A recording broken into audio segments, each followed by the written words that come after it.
Bonjour les élèves de 3e. Aujourd'hui, nous nous retrouvons pour un nouveau cours. Ce nouveau cours concerne un nouveau thème. Donc dans votre cahier, je vous demande d'écrire sur une nouvelle page, titre du thème numéro 1. C'est le dernier thème que nous aborderons au collège. On va parler de la planète Terre avec un T majuscule puisqu'on parle de la planète, de l'environnement et de l'action humaine. Dans ce dernier thème, nous verrons 2 chapitres et nous allons aujourd'hui commencer le premier chapitre. Nous allons parler dans ce premier chapitre de l'exploitation des ressources énergétiques par les êtres humains. Je vous demande d'écrire donc chapitre 1, l'exploitation des ressources énergétiques par l'être humain. Petite introduction de ce chapitre. Pour satisfaire ses besoins vitaux, en nourriture, accomplir ses activités quotidiennes et assurer son confort, l'homme, avec un H majuscule puisqu'on parle de l'être humain, exploite des ressources qui sont naturelles. Mais qu'est-ce qu'une ressource naturelle? Définition. Une ressource naturelle est une substance, un organisme ou un objet présent dans la nature et qui fait, dans la plupart des cas, l'objet d'une utilisation pour satisfaire les besoins en énergie, en alimentation, en agrément, etc., des êtres humains, des animaux ou même des végétaux. Les ressources naturelles peuvent être soit renouvelables, soit non renouvelables. Nous allons donc nous intéresser à quelles sont les ressources naturelles qui sont utilisées par l'homme et comment les utilise-t-il. Cette toute première partie sur laquelle nous allons travailler aujourd'hui, je vous demande simplement de recopier ce qui va être dans le cours. Grand 1. L'utilisation par l'homme pour ses besoins en nourriture et ses activités quotidiennes. Nous allons nous intéresser à quelles sont les raisons de l'exploitation des ressources naturelles par l'homme. Je vous laisse quelques minutes pour écrire d'après vous pour quelles raisons, avec un S, donc pour quelles raisons, peut-être plusieurs raisons, l'homme va-t-il exploiter des ressources naturelles de la Terre. Comme correction, je vous laisse recopier ou coller directement la feuille concernant ce schéma.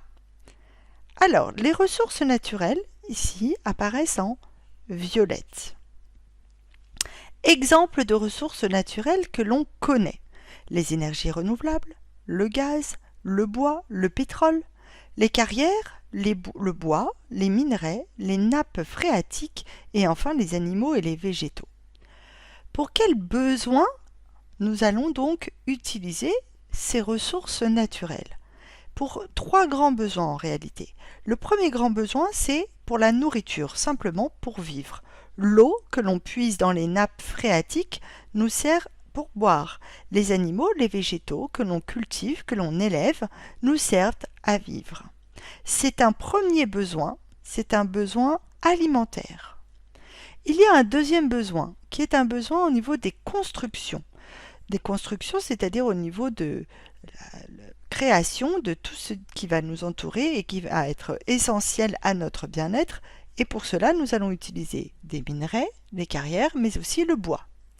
Enfin, le pétrole, le bois là encore et le gaz vont être utilisés sous forme d'énergie, sans oublier évidemment les énergies renouvelables. Pardon. Ces énergies ont pour but de nous chauffer, de nous déplacer, de nous éclairer.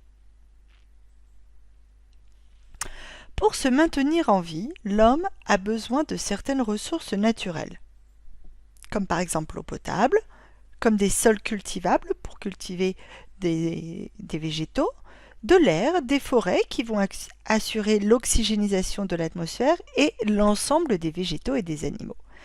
Ces ressources sont malheureusement inégalement réparties sur la surface de la Terre et leur accès et leur disponibilité sont un problème majeur de la société planétaire de la planète. L'homme a besoin aussi de développer ses abris, c'est-à-dire là où il vit. Pour cela, il va agrandir des villes en construisant des immeubles, des routes, des ponts, des voies ferrées, etc. Et pour toutes ces constructions, il va utiliser des matériaux de construction qu'il va tirer de la terre directement. Par exemple, quand il utilise du ciment, cela provient de la transformation du calcaire, qui est une roche naturellement présente dans le sol. Le fer qu'il va utiliser lorsqu'il va construire des voies ferrées provient de la transformation des minerais de fer qu'il va aussi puiser directement dans des carrières dans la terre. Premier bilan que vous devez noter dans votre cahier et apprendre. Bilan numéro 1.